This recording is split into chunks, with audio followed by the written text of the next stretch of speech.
आप क्या साधन करते हैं, कितने काल से करते हैं, इसका महत्व है, पर बहुत अधिक महत्व नहीं है। सर्वाधिक महत्व इस बात का है कि आप साधन किस प्रयोजन की सिद्धि के लिए कर रहे हैं।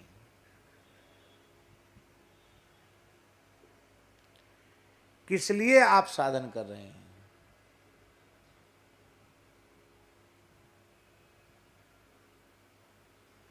साधन का फल क्या है। सब साधन कर फल सुफल सुहावा, लखन राम सिय दर्शन पावा। सब साधनों का फल है। तीर्थराज प्रयाग में निवास करने वाले महर्षि भरद्वाज कह रहे हैं, सब साधनों का फल है। हे श्री राम जी, आपका, लक्ष्मण जी का, माता जानकी जी का दर्शन हमें हुआ। संपूर्ण साधनों का फल है भगवत साक्षात्कार।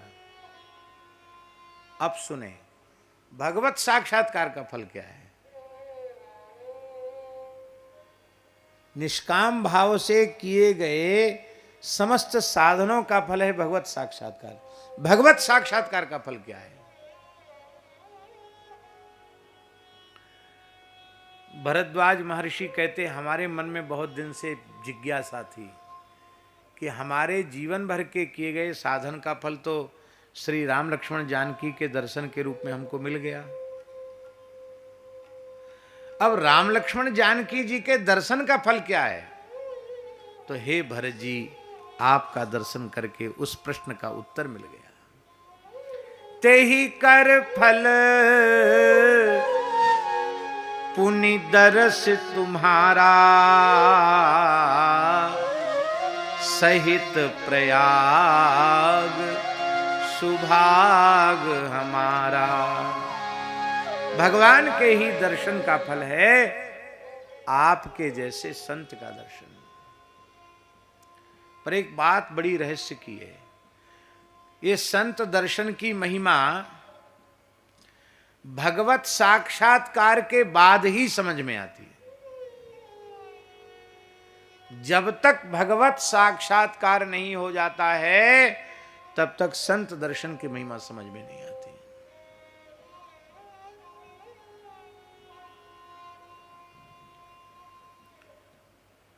आप हमारी बात पर पूरा विश्वास करना, यदि हमें ठीक से संत दर्शन करना आ जाए तो आपको भगवान के दर्शन का अलग से कोई साधन या प्रयास नहीं करना पड़ेगा। संत की गोद में ही खेलते हुए भगवान आपको मिल जाएंगे। हमारे वृंदावन में ब्रज की एक घटना है।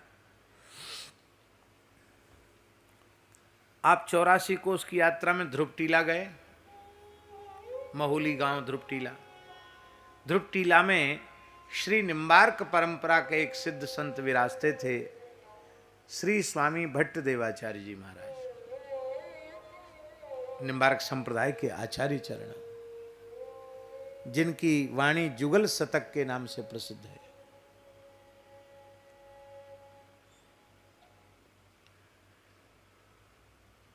उनका दर्शन करने एक ब्राह्मण बालक राजस्थान की धरती से पैदल चलकर आया।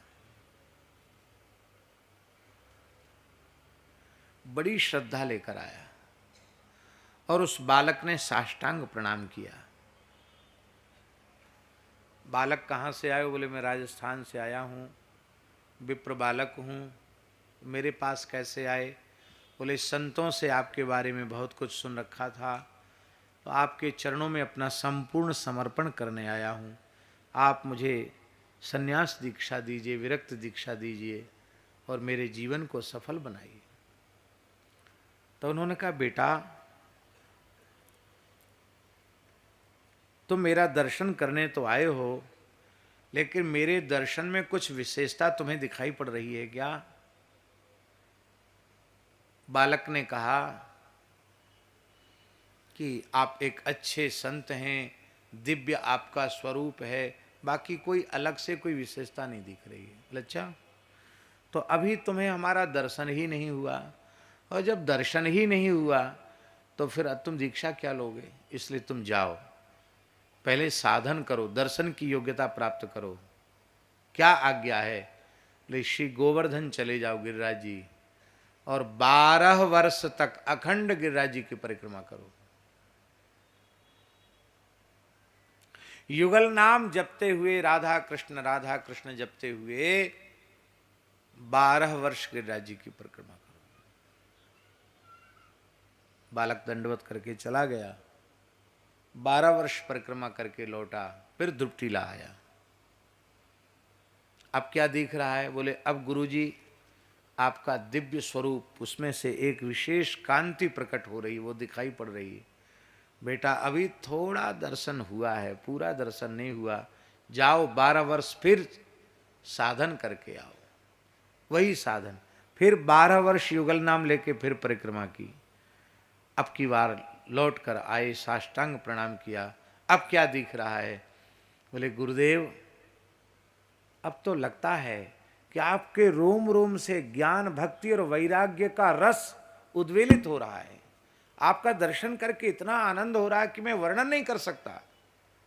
मेरे शरीर में सात्विक भावों का उद्रेक हो रहा आपका दर्शन करके। बोले हाँ, अभी भी पूरा दर्शन नहीं हुआ, जाओ फिर साधन करके आओ।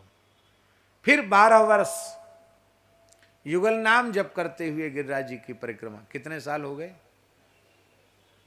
36 हो गए ना। 36 वर्ष का साधन करके आए। बोले अब क्या दिख रहा है? बोले जो दिख रहा है उसका मैं वर्णन नहीं कर सकता। कहा कहो, कुछ तो कहो, क्या दिख रहा है? तब आपने रोते हुए कहा, आपकी गोद में दाहिनी जंघा पर श्री कृष्ण बैठे हैं, आपकी गोद में बाईं जंघा पर राधा रानी बैठी हैं, और आप युगल सरकार को अपनी अंक में समेट करके विराजमान हैं। बोले हाँ, अब तुम्हें हमारा पूरा दर्शन हुआ।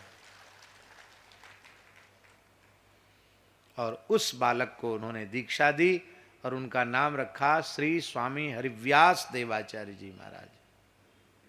इन हरिव्यास देवाचार्य जी महाराज की ही परंपरा का स्थान है श्री सलेमाबाद निम्बार्क तीर्थ, किशनगढ़ के पास में है ना, किशनगढ़ के पास में है। राजस्थान का निम्बार्क परंपरा का वो आचार्य पीठ है। ये वहां की घटना है। माई मेरे श्याम